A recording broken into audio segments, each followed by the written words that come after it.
కూకట్పల్లి నియోజకవర్గ పార్టీ కార్యకర్తల సమావేశానికి అధ్యక్షత వహించినటువంటి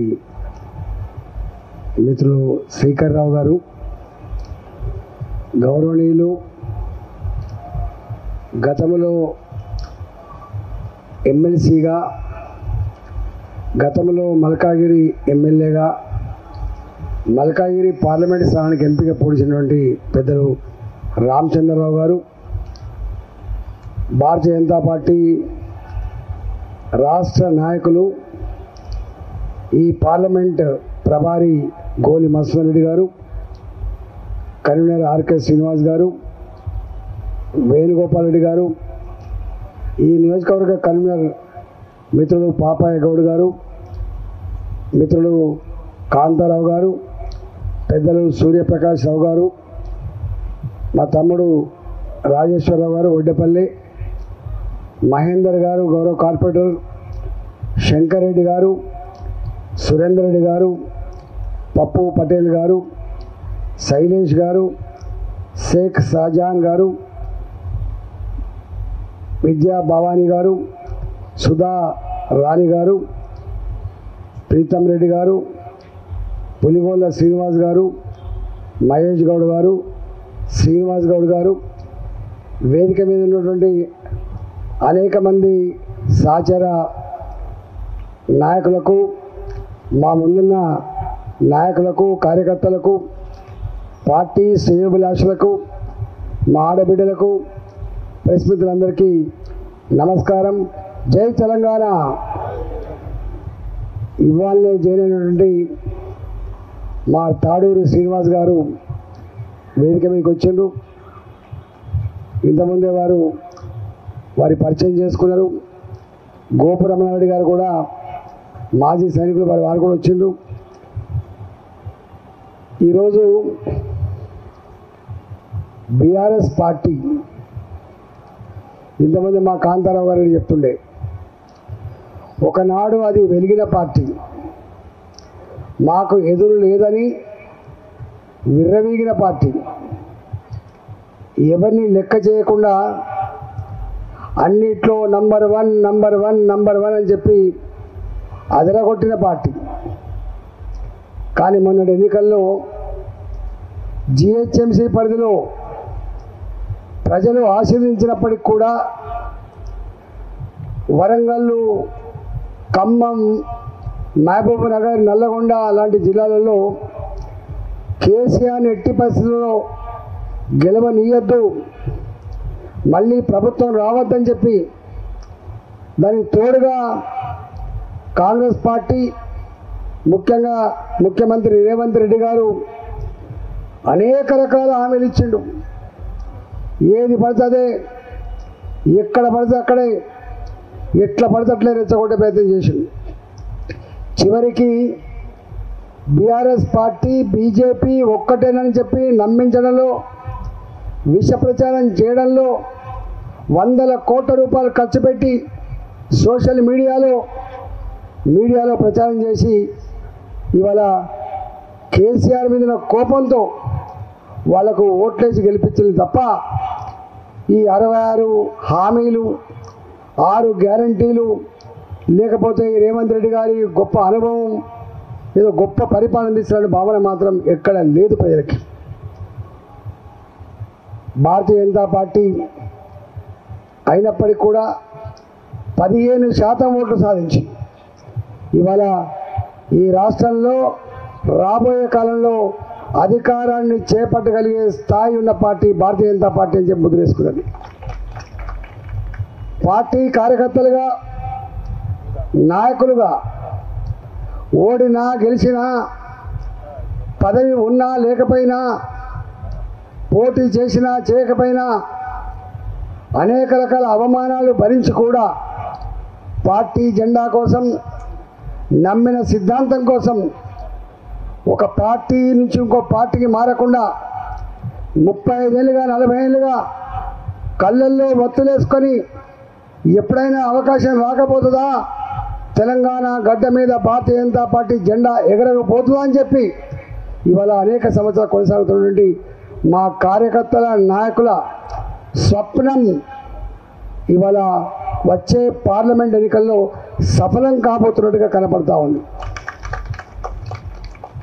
ఒక పెద్ద ఆయన మొన్నటి వరకు కాంగ్రెస్ పార్టీ గెలవాలని, కాంగ్రెస్ పార్టీకి ఓటు వేయాలని చాలామందికి చెప్పిన పెద్ద ఆయన ఫోన్ చేసి అన్న మాట ఏంటంటే, రాజేంద్ర గారు మొన్నటి ఎన్నికలంటేనేమో మాకేసిండ్రు, కాంగ్రెస్ పార్టీకి వేసిండ్రు, కానీ ఆ ఓటు వేసినప్పుడే చెప్తున్నారు వచ్చే ఎన్నికలు మాత్రం అది పెద్ద ఎన్నికలట, అది కేంద్రంలో ఏ ప్రభుత్వం ఉండాలనే ఎన్నికలట, అన్నిటికంటే ముఖ్యంగా ప్రజలు అభిమానించే నరేంద్ర మోడీ గారు ప్రధానమంత్రి కావడానికి కావాల్సిన ఎన్నికలట, అందుకే వచ్చే ఎన్నికలు మాత్రం మాకు ఓటేసేటట్లేరని చెప్తున్నాడు.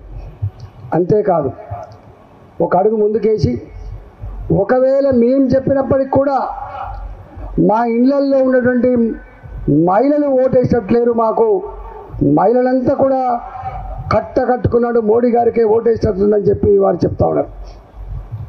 అంటే ఎంత మార్పు వచ్చిందో ఒకసారి అర్థం చేసుకోండి.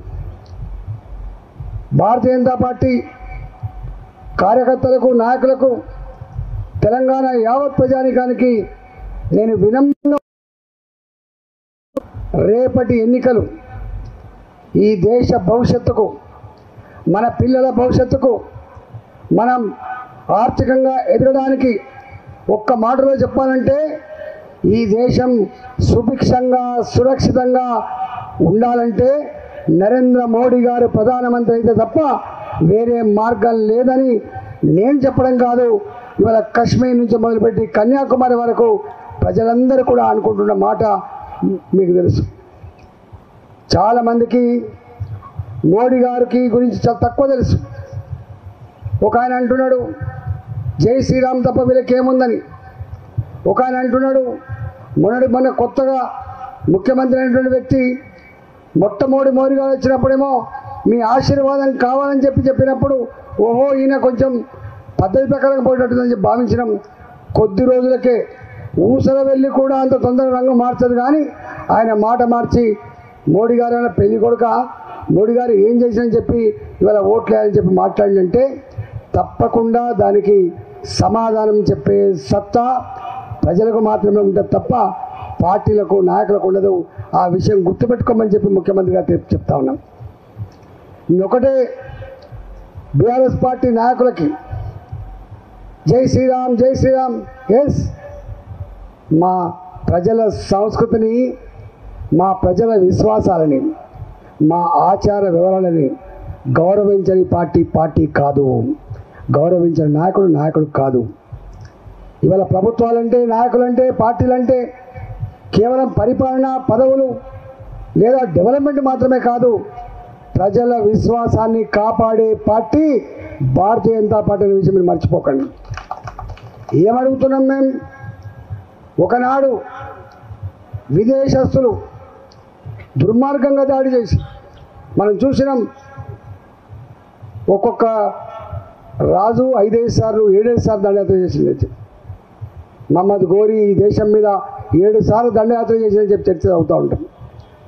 అన్నన్ని సార్లు దాడి చేసి మన రాజ కుటుంబాన్ని చెరబట్టి, మన మహిళలను చెరబట్టి, వాళ్ళ శీలాన్ని దోసుకొని చివరికి వీళ్ళ ఆనవాళ్ళు కూడా లేకుండా ఉండాలని చెప్పి మన సంస్కృతి మీద దాడి చేసిండ్రు, సాంప్రదాయాల మీద దాడి చేసిండ్రు, విశ్వాసాల మీద దాడి చేసిండ్రు, చివరికి మనం పూజించే ఆలయాల మీద కూడా వాళ్ళు దాడి చేసిండ్రు. అప్పుడు కోల్పోయినాం. ఇవాళ అయోధ్యలో రామ మందిరం, గ్రామానికి ఒక గ్రామ దేవత ఎట్లుంటుందో, గ్రామం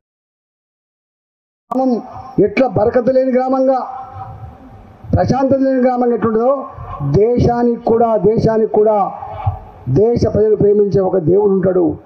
రామాలయాలు 100 ఉండొచ్చు కాక, కానీ రాముడు పుట్టింది అయోధ్య అని చెప్పి చరిత్ర చెప్తాను. కాబట్టి అయోధ్య రామాలయం ఆనాడు విధ్వంసం చేయబడింది. కాబట్టి ఇవాళ భారతదేశం తన పూర్వపు, ఒకనాడు ప్రపంచానికే విశ్వగురువుగా ఉన్నటువంటి భారతదేశం, రామాయణ మహాభారత ఇతిహాసాలను అందించిన చరిత్ర భారతదేశాన్ని మాత్రమే. కాబట్టి మన సంస్కృతిని మన సాంప్రదాయాన్ని నిలపడంలో నరేంద్ర మోడీ గారు అతి తక్కువ కాలంలో ఇవాళ రామ మందిరాన్ని నిర్మాణం చేసి ప్రతి భారతీయ పౌరునింటికి అక్షింతలు పంపించి ఇవాళ జై శ్రీరామ్ మా ఆచారం అని చెప్పి మా విశ్వాసం అని చెప్పి ప్రపంచానికి చాటిన బిడ్డ నరేంద్ర మోడీ గర్వంగా చెప్పుకుంటాం మనం. మీకు తెలుసో తెలియదో, మీకు కొన్ని ప్రజల గురించి మీకు తెలియదు. గల్ఫ్ కంట్రీలలో, గల్ఫ్ దేశాలలో కొన్ని వేల మంది లక్షల మంది మన వాళ్ళు అక్కడ పని కోసం పోతూ ఉంటారు. గల్ఫ్ దేశాల్లో ఇప్పటి వరకు మనం ఒక పూజించడానికి దేవుడు ఉండడు, ఆలయాలు కట్టుకునే పర్మిషన్ ఉండదు. మీకు తెలుసు, ప్రతి ఒక్క వ్యక్తి ఎక్కడో ఆపద వచ్చినప్పుడు, అవసరం వచ్చినప్పుడు ఓ దేవుడా అని చెప్పి మనం భారం వేసుకుంటూ ఉంటాం. ప్రశాంతత కోసం దేవాలయానికి మనం పోయేచ్చే సాంప్రదాయం ఉన్న వాళ్ళం కాబట్టి వాళ్ళ వాళ్ళ మతాల పట్ల వాళ్ళకి ఎట్లా విశ్వాసం ఉండదో మనకు కూడా మన విశ్వాసాలు మనకు ఉంటాయి. దాన్ని అర్థం చేసుకున్న మోడీ దాన్ని అర్థం చేయించిండు ఆ దేశాల అధిపతులకు. అర్థం చేయించి గల్ఫ్ కంట్రీలో కూడా ఆ రాజుల్ని 5 ఎకరాల భూమి అడిగి అక్కడ కూడా దేవాలయాన్ని నిర్మించిన చరిత్ర కూడా మన మోడీ గారికి దక్కిందనే విషయం మీరు మర్చిపోకండి. ఇవి మీకు వినడానికి చిన్న కనబడతాయి, కానీ అది మామూలుది కాదు. గా దేశంలో మనకు ఒక గుడి కట్టడం అనేది. ఇవాళ నరేంద్ర మోడీ గారు ఏదో హిందుత్వ ఫిలాసఫీ చాలా షార్ట్ సైట్ ఉన్నవాళ్ళు, సంకుచితంగా ఆలోచించామని చెప్పి కొంతమంది అర్థం చేసుకునే వాళ్ళు, సంకుచిత వాళ్ళు మాట్లాడారు. కానీ మీకు తెలవాలి, భార్యాభర్తలు పెళ్లి సందర్భంగా మనం 7 చుట్లు ఏమో తిరిగి 7 ముళ్ళు 3 ముళ్ళు వేస్తాం మనం, 3 ముళ్ళు వేస్తాం మనం. అంటే జీవితాంతం భార్యాభర్తలు కలిసి ఉండాలని చెప్పి. కానీ ఇక్కడ ఏ మతం కానీ ఏ గ్రంథం కానీ భార్యాభర్తలు క్షణాల్లో విడిపోయేటువంటి దాన్ని అంగీకరించరు. ఇవాళ త్రిపుల్ తలాక్ పేరిట కొన్ని సంవత్సరాలుగా ముస్లిం మహిళలు ఆ భర్త కోపం వస్తే త్రిపుల్ తలాక్ పేరిట విడాకులు ఇచ్చే సాంప్రదాయం ఉండే. ఈ మోడ్రన్ యుగంలో, ఈ కంప్యూటర్ యుగంలో మహిళలు 20 ఏళ్ళు ఉన్న తర్వాత పిల్లలను వదిలిపెట్టి భర్తను వదిలిపెట్టి మళ్ళీ భార్య ఎక్కడ ఉంటుంది, ఇదేం మానవత్వం లేని పద్ధతి అని చెప్పి భావించి ఇవాళ ముస్లిం మహిళలకు త్రిపుల్ తలాక్ తీసేసి ముస్లిం మహిళల ఆత్మగౌరవాన్ని, ముస్లిం మహిళల జీవితాల్లో ఒక భద్రత నింపినటువంటి వ్యక్తి నరేంద్ర మోడీ గారు. అవునా కాదా మీరు ఒకసారి చెప్పండి. మీరు కాదంటావా? అంటే ఒకవేళ మేము గంత చిన్నవాళ్ళమైతే, సంకుచిత వాళ్ళమైతే ఎందుకు చేస్తాం మేము? ఇవాళ సబ్కా సాత్, సబ్కా వికాస్, సబ్కా విశ్వాస్, సబ్కా ప్రయాస్ గా సిద్ధాంతాన్ని తూచా తప్పకుండా అమలు చేస్తున్న వ్యక్తి నరేంద్ర మోడీ గారు. గుర్తుపెట్టుకోండి. ఏం జరిగింది నరేంద్ర మోడీ గారి కాలంలో? మీ హయాంలో ఏం జరిగినాయి నేను అడుగుతున్నా. మీరే కదా ఈ దేశాన్ని 50-55 సంవత్సరాల కాలం పాటు పాలించింది. ఒక ఆయన మనం చెప్తున్నాడు, మోడీ గారు 12 లక్షల కోట్ల రూపాయలు పెద్ద పెద్ద బడాబాబులు ఇవ్వబెడితే బ్యాంకులకు డబ్బులు కట్టినని చెప్పి ఒక ఆయన చెప్తున్నాడు. నేను అడుగుతున్నా, ఈ 12 లక్షల కోట్ల రూపాయల బ్యాంకు రుణాలని ఎవరి గవర్నమెంట్ హయాంలో పొందిందో మీకు చెప్పగలుగుతారా? ఒక్క పైసా కూడా నరేంద్ర మోడీ గారి హయాంలో అప్పు తీసుకున్న డబ్బు కాదు. ఆ డబ్బంతా కూడా గత పాలకుల ఏళ్ళ సందర్భంలో తీసుకున్న తప్ప మరొకటి కాదు. అంటే మీరు గట్లాంటి వాళ్లకు రికమెండ్ చేసిండ్రు, గట్లాంటి వాళ్లకు డబ్బు ఇచ్చిండ్రు, బ్యాంకులను కొల్లగొట్టిండ్రు. ఇవాళ ప్రజల డబ్బుతో చెలగాట మాడింది వాళ్ళ మనమా? మాట మాట్లాడితే సోయి ఉండాలి, మాట మాట్లాడితే అవగాహన ఉండాలి. నోరు ఉందని చెప్పి మీడియాలో రాస్తుందని చెప్పి ఏది పడితే అదే మాట్లాడే పరిస్థితి ఉండకూడదు. ఒకవేళ కనుక మోడీ గారు కనుక బ్యాంకుల్ని ఆదుకోకపోతే ఇవాళ మొత్తం మనం డిపాజిట్ చేసిన పైసలకు గ్యారంటీ లేక బ్యాంకులు దివాలా తీసే పరిస్థితి ఉండే. కానీ మోడీ గారు కాబట్టే బ్యాంకులు దివాలా అంటే ప్రజలు దివాలా తీసినట్టు వ్యవస్థ విధ్వంసం అయిపోతుందని చెప్పి భావించి తక్షణమే దాన్ని రెక్టిఫై చేసింది, ఆదుకున్నాడు మోడీ గారు. ఇవాళ మోడీ గారు make in India, made in India slogan ఇచ్చింది. నేను అడుగుతున్నా, మీకు దమ్ముంటే మీరు చెప్పండి. మీరే కదా 55 సంవత్సరాలు పాలించింది. ఒకనాడు నీ సెల్ ఫోన్ ఎక్కడి నుంచి వచ్చింది? నీ కంప్యూటర్లు ఎక్కడి నుంచి దిగుమతి చివరికి హైదరాబాద్లో చైనా బజార్లు వెలిసినాయి కదా. ఇవాళ మోడీ గారు వచ్చిన తర్వాత భారతదేశం ఎలక్ట్రానిక్ వస్తువుల ఉత్పత్తిలో, సెల్ ఫోన్స్ ఉత్పత్తిలో ప్రపంచంలో నంబర్ 2 స్థానం సంపాదించుకున్నమాట వాస్తవమా కాదని అడుగుతా ఉన్నాం. ఆ కంపెనీలలో కొన్ని లక్షల మంది మన బిడ్డలు పనిచేస్తున్న వాస్తవం కాదని చెప్పి అడుగుతున్నాం. ఇవాళ ఇన్ఫ్రాస్ట్రక్చర్ విషయంలో మోడీ గారు కొత్త పెళ్లి కొడుకు అంటున్న నాయకులారా నేను అడుగుతా ఉన్నా, 2014 వరకు 1947 to 2014 మన దగ్గర ఉన్నటువంటి నేషనల్ హైవేస్లు ఎంతెంత, ఈ 10 సంవత్సరాల కాలంలో కట్టినటువంటి వేసిన రోడ్లు ఎంత చెప్పగలవా? మీకు దమ్ముందా?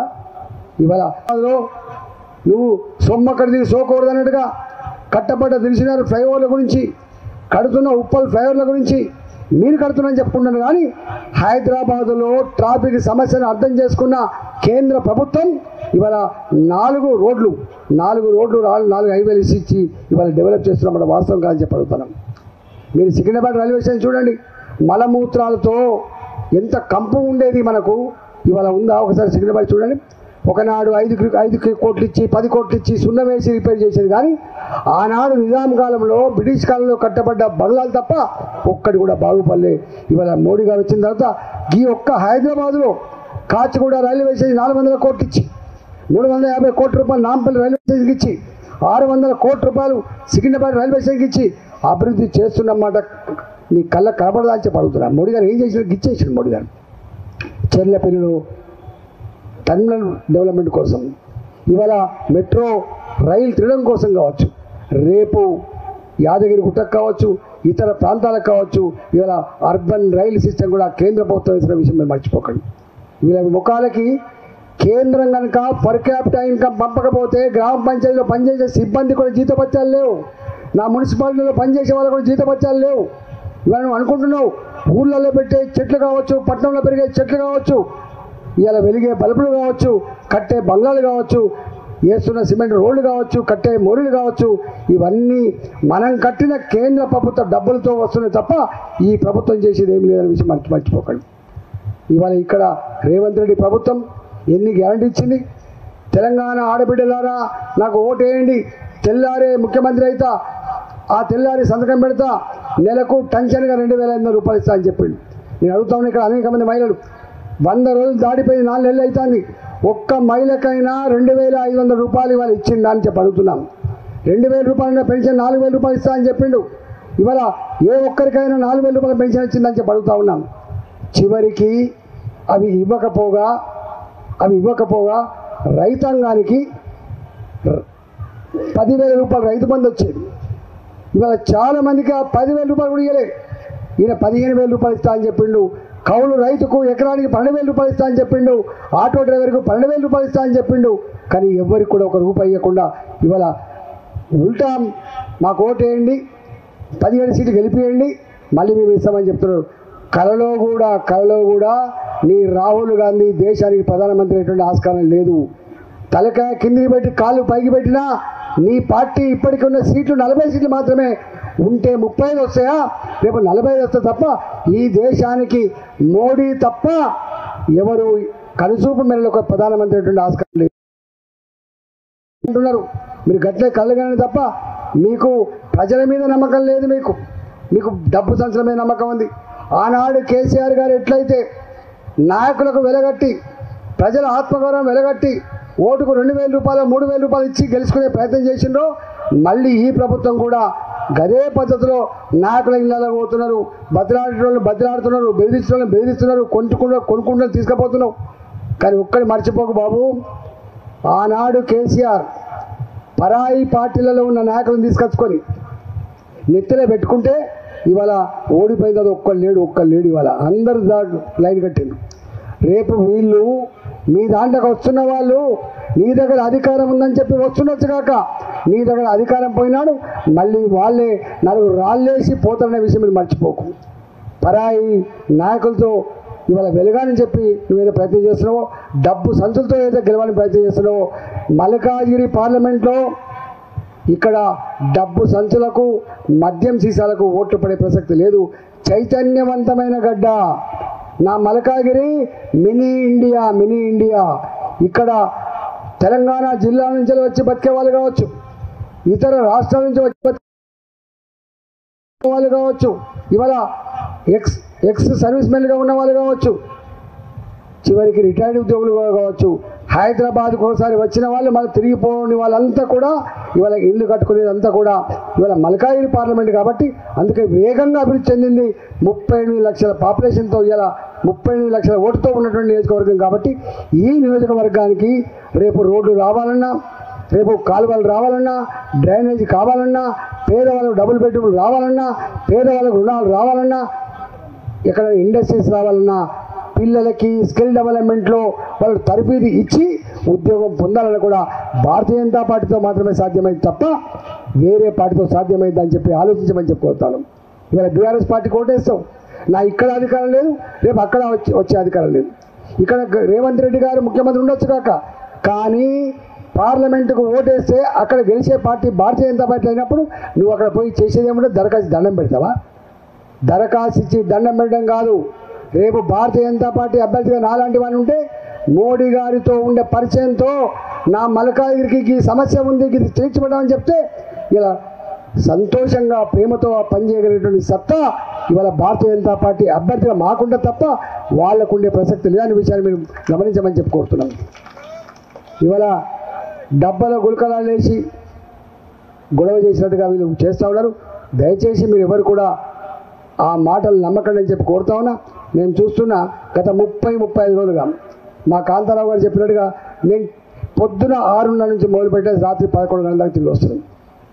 ఎక్కడ తిరిగినా ఒకటే అంటున్నారు, బిడ్డ మేము మోడీ గారికే ఓటేస్తాం. నేను అడుగుతున్నా అక్కడక్కడ, ఎందుకు ఓటేస్తారు మీరు మోడీ గారికి? ఒక్కొక్కరు ఒక్కొక్క కారణం చెప్తున్నారు. యువకులు అయితే మీరు తెలుసు, మీరు ఎక్కడికన్నా తెలంగాణ వ్యాప్తంగా చదువుకున్న యువకులంతా ఎవరికి సపోర్ట్ చేస్తారంటే మోడీ గారు సపోర్ట్ చేస్తారు, జై మోడీ అంటారు. వాళ్ళు కారణం ఏంటి అంటే వాళ్ళకు ఒక్కొక్కరికి ఎంత జ్ఞానం ఉంటుంది, ఎంత అబ్జర్వ్ చేస్తారో చెప్తున్నాను. మనం ఆ పిల్లలు ఉక్రెయిన్లో చదువుకున్నారు, మా తోటి విద్యార్థులు వాళ్ళు యుద్ధం మొదలైంది చచ్చిపోతామని చెప్పి భయపడ్డారు. కానీ మోడీ తాత వాళ్ళన్న మాట, మోడీ తాత ఇద్దరు అధ్యక్షులతో మాట్లాడి యుద్ధాన్ని ఆపి మా పిల్లల్ని తల్లిదండ్రులకు తీసుకొచ్చి ఇచ్చినటువంటి ఘనత మోడీ గారికే దక్కింది. ఇలా మా పిల్లల్ని కాపాడమే కాదు, ఇవాళ ప్రపంచ దేశాల్లో ఇతర దేశాల్లో ఉన్న పిల్లలు కూడా కాపాడండి మోడీ గారు అని చెప్తున్నారు. వాళ్ళు ఇంకొక మాట కూడా చెప్పింది, సార్ మా అభినందన్, దేశమాత ఈ భారత మాత ముద్దు బిడ్డ అభినందన్, దేశ రక్షణలో పనిచేస్తున్న బిడ్డ, ఆదేశాలు ఇస్తే పోయిండు శత్రుదేశం మీదకి, అనుకోకుండా ప్రమాదవశాత్తు చిక్కిపోయిండు, కొట్టుడు విపరీతంగా కొట్టిండు, హింసించిండు. అవి చూసిన మోడీ గారు చెలించిపోయి నా దేశం కోసం కొట్లాడేటువంటి అభినందన్ ఇంత హింసపడుతుందని చెప్పి అల్టిమేటం ఇచ్చిండు. 24 గంటలు టైం ఇస్తున్నా నా అభినందన్ని నా దేశానికి అప్పచెప్పమని చెప్తే సచ్చినట్టు అభినందన్ని మళ్ళీ మన భారతదేశానికి అప్పచెప్పినప్పుడు ఈ దేశంలో ఉన్న యువత అంతా కూడా పొంగిపోయిందని చెప్తున్నారు. అది గది మోడీ గారు చేసింది. ఇలా వయసులో పెద్దవాడు తాత, కానీ ఆలోచనలో ఇలా యువకులకు ఆలోచిస్తుందని చెప్తున్నారు. నేను అడుగుతున్నా, ఈ హైదరాబాద్లో ఒకనాడు సాయిబాబా గుడి దగ్గర పేరిన బాంబుల మూతల చెందిన రక్తం, దిల్సుఖ్నగర్లో వేల మంది రద్దీగా ఉండే ప్రాంతంలో బాంబులు వెళ్తే చనిపోయినటువంటి బిడ్డలు ఇప్పటికీ క్షతగాత్రులుగా మిగిలిపోయిన వాళ్ళు. నేను అడుగుతున్నా, ఉన్నాయా ఇవాళ ఈ దేశంలో ఎక్కడ మా ప్రజల మీద దాడి చేసినా, మా ప్రజల్ని అమాయకుల్ని ఈ బాంబులతో తుపాకులతో కాల్చంపినా ఒక్కడు మిగలని చెప్పి అల్టిమేటం ఇచ్చి ఇవాళ 10 సంవత్సరాల కాలంలో భారత ప్రజానికాన్ని కంటికి రెప్పలాగా ప్రశాంతంగా కాపాడిన బిడ్డ నరేంద్ర మోడీ గారు కాబట్టే ఓటేస్తామని చెప్పి అంటున్నారు. జమ్మూ అండ్ కాశ్మీర్లో ఒకప్పుడు ఏముండే, 370 ఆర్టికల్, ఒకే దేశం 2 చట్టాలు, 75 సంవత్సరాలు గడిచింది, సోయి లేదు వాళ్ళకి. కానీ మోడీ గారు ఒకటే దేశం ఒకటే చట్టం, నథింగ్ డూయింగ్ అని చెప్పి దాన్ని రద్దు చేసి జమ్మూ అండ్ కాశ్మీర్ వైపు కన్నెత్తి చూడకుండా ఇవాళ అఖండ భారత్ని ప్రపంచ చిత్రపటం మీద ఆవిష్కరించిన వ్యక్తి నరేంద్ర మోడీ గారు. ఇవాళ ఎక్కడి నుంచి ఎక్కడికి వచ్చినాం మనం? మొన్న అమెరికాకు మోడీ గారికి పాస్పోర్ట్ రిజెక్ట్ చేసింది అమెరికా. మోడీ గారు అమెరికా పోతుంటే పాస్పోర్ట్ రిజెక్ట్ చేసింది. అట్లాంటి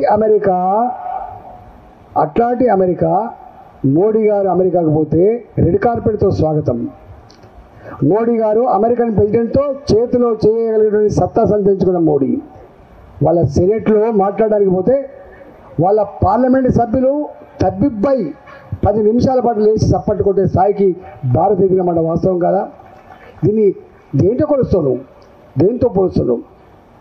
అందుకే మోడీ గారు ఇవాళ మన్ కీ బాత్లో ప్రతి నెల వారు మొత్తం దేశాన్ని స్పృశించిండు. ఆయన నా వరంగల్లో ఉన్నటువంటి 1000 స్తంభాల గుడి గురించి కూడా మాట్లాడాడు. నా రామప్ప ఆలయం గురించి కూడా మాట్లాడాడు మోడీ గారు. ఈ దేశంలో ఉండే సంస్కృతి, దేశంలో ఉండే సంపద, దేశంలో ప్రజలు వాళ్ళ జీవన విధానం, వాళ్ళ ఆచార వ్యవహారాలు అన్నిటి పట్ల ఇవాళ పట్టించుకున్నారు. కాబట్టే ఏ ప్రాంతం వాళ్ళైనా అరుణాచల్ నుంచి మొదలుపెట్టి కచ్ వరకు, ఇవాళ జమ్మూ అండ్ కాశ్మీర్ నుంచి మొదలుపెట్టి కేరళ వరకు వాళ్ళు ఏ భాష అయినా కావచ్చు కాక మా మోడీ అని చెప్పి సగర్వంగా చెప్పుకునే స్థాయికి ఎదిగిండు నరేంద్ర మోడీ. కాబట్టే ఇవాళ అందరి ఆమోదం పొందిన బిడ్డగా రేపు రాబోయేటువంటి కాలంలో మళ్ళీ మోడీ గారే మా ప్రధానమంత్రి అని చెప్పి భావిస్తున్నారు. మొన్న మల్కాగిరిలో వారు తొలి శంకరాముడు ఉదయానికి వచ్చింది. వారు అక్కడి ప్రజల ప్రేమను చూసి, అక్కడి ప్రజల వాళ్ళ ఆప్యాయత చూసి పులకరించిపోయాడు మోడీ గారు. వారు ఒకటే మాట దిగిన తర్వాత, రాజేందర్ జీ ఆప్ జీతే హో అన్నాడు. బహుత్ అచ్చా అన్నాడు. ఇవాళ మీ అందరికీ నేను వినమ్రంగా చేసే విజ్ఞప్తి, మాటలు మస్తు మాట్లాడతారు, మాటలు కోటలు దాటుతాయి, కాళ్ళు మాత్రం తంగలు దాటవు. మాట మాట్లాడకుండా పనిచేసే బిడ్డ నరేంద్ర మోడీ. మాట చెప్పి పని చేయకుండా ఉండే తప్పించుకొని మోసం చేసేవాళ్ళు వాళ్ళు. ఇవాళ మోడీ గారికి వాళ్ళకు నక్కకు నాగలోకానికి ఉన్నంత తేడా ఉంటుంది. కాబట్టి వాళ్ళ గురించి మనం మాట్లాడితే చిన్నవాళ్ళం అవుతాం. మోడీ గారి ఎంత గొప్ప గుణం ఉంటుందో ఒకటి చెప్తా. అనేక సార్లు ఈ ప్రాంతంలో పొడినోళ్ళు వాళ్ళే, తిట్టిన వాళ్ళు వాళ్ళే. ఆ తిట్టు కూడా నాకు ఆశీర్వాదం అయితే అని చెప్పిండు. ఆ తిట్టు కూడా నేను డైజెస్ట్ చేసుకొని మరింత శక్తివంతున్నాయి, దేశానికి సేవ చేస్తా అని చెప్పినటువంటి వ్యక్తి నరేంద్ర మోడీ గారు. గుర్తుపెట్టుకుని ఒక్కటే చివరిగా చెప్పి ముగిస్తా. నాకు వారికి ఉన్న బంధం, కరోనా వచ్చినప్పుడు నేను ఇక్కడ మంత్రిగా ఉన్న ప్రతి 10 రోజులకు ఒకసారి వారు మాతో వీడియో కాన్ఫరెన్స్లో మాట్లాడేది. ఇక్కడ సీఎం గారు నేను ఉండేది, అక్కడ అమిత్ షా గారు, అధికారులు, మోడీ గారు ఉండేది. వారు ఒకటే ఒక మాట, ప్రకృతిని శాసించేటోడు ఎవడు లేడు, ఇంత శాస్త్ర విజ్ఞానం అభివృద్ధి అయినా ప్రకృతే, అది ప్రకోపిస్తే మనిషి మాడి మసి అయిపోతాడు. ఇవాళ భయానికే చాలామంది చనిపోతున్నట్టున్నది. దీనికి కావలసిన ఏకైక మందు ధైర్యమే అని చెప్పిన వ్యక్తి మోడీ గారు. చాలామంది భావించారు చైనా కాబట్టి 1000 పడకల హాస్పిటల్ 1 మంత్లో నిర్మించగలిగింది, అమెరికా కాబట్టి ఐసీయూ బెడ్లు ఉన్నాయి కాబట్టి కాపాడగలుగుతుందని చెప్పిండ్రు. ఒకవేళ తెలంగాణ ఈ దేశంలో కనుక కరోనా వస్తే శవాల గుట్టలైతే అని చెప్పిండ్రు. శవాల గుట్టలు కాలే, కన్నీళ్లు కార్చలే. మోడీ గారు ధైర్యం ఇచ్చిండు. ఆకలితో అలమటించే 80 కోట్ల ప్రజానీకానికి మనిషికి 5 కిలోల బియ్యం కేవలం కరోనా అప్పుడు మాత్రమే కాకుండా నా దేశం కరోనాతో పేదవాళ్ళంతా కూడా గరీబులు అయిపోయారని చెప్పి 10 సంవత్సరాల వరకు కూడా నేనే బియ్యం ఇస్తా అని చెప్పి 80 కోట్ల మందికి నెలకు 5 కిలోలు చొప్పున బియ్యం ఇచ్చి ఆకలిని తెచ్చిన బిడ్డ నరేంద్ర మోడీ. అవునా కాదా మీరు సార్ చెప్పండి. ఇవాళ మనం తింటున్న బియ్యం మోడీ గారు ఇచ్చే బియ్యం చెప్పరు వీళ్ళు. ఇవాళ భారతదేశం అంటే పేద దేశం అని చెప్పి పేరు ఉంటుంది. మనకంత గొప్ప శాస్త్ర విజ్ఞానం ఉందనుకుంటారు. వ్యాక్సిన్ తయారు చేస్తే అమెరికా తయారు చేయాలి, వ్యాక్సిన్ తయారు చేస్తే రష్యా తయారు చేయాలి.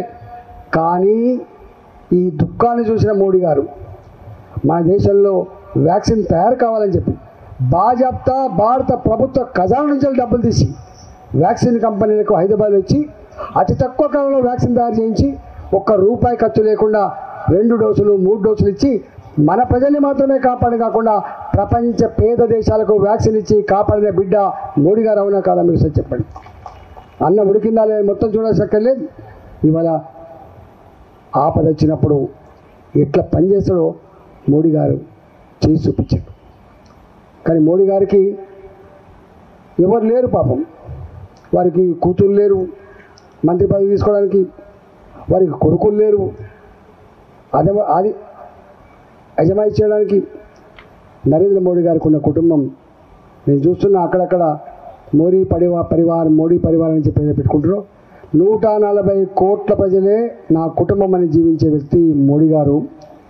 నేనున్నంత వరకు, మా ప్రజలు ఆశీర్వదించినంత వరకు మీకు సేవకుడిగా పనిచేస్తా అని చెప్పి నా గ్రామ పంచాయతీలో పనిచేసే సఫాయిల కాలుగడిన వ్యక్తి నరేంద్ర మోడీ గారు.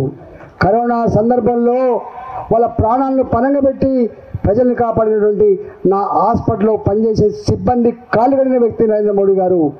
ఇవాళ నరేంద్ర మోడీ గారు ప్రధానమంత్రి కావచ్చు, కానీ ప్రేమించేది ఎవరిని, గౌరవించేది ఎవరిని, ఏం సందేశం ఇచ్చినా మనం చూస్తున్నాం. కాబట్టి ఇవాళ మనందరం కూడా కళ్ళ ముందు కనబడుతున్నటువంటి ఈ చరిత్ర సాక్షిగా రాబోయే ఎన్నికల్లో కమలం పువ్వు గుర్తును భారతీయ జనతా పార్టీని గొప్ప మెజార్టీతో గెలిపించి ఇవ్వండి.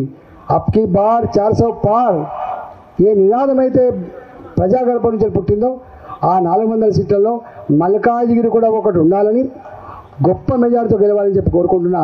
కొంతమంది ఇక్కడ చిన్నవాళ్ళు ఈటలరాజు గారు ఎవరండి, ఈటలరాజు గారు ఎవరు, ఈటలరాజు అంటాడు తెలంగాణ మట్టి బిడ్డ. ఆదిలాబాద్ నుంచి అలంపూర్ వరకు, భద్రాచలం నుంచి నా వికారాబాద్ తాండూరు వరకు గుర్తుపట్టకుండా ఉండాలి.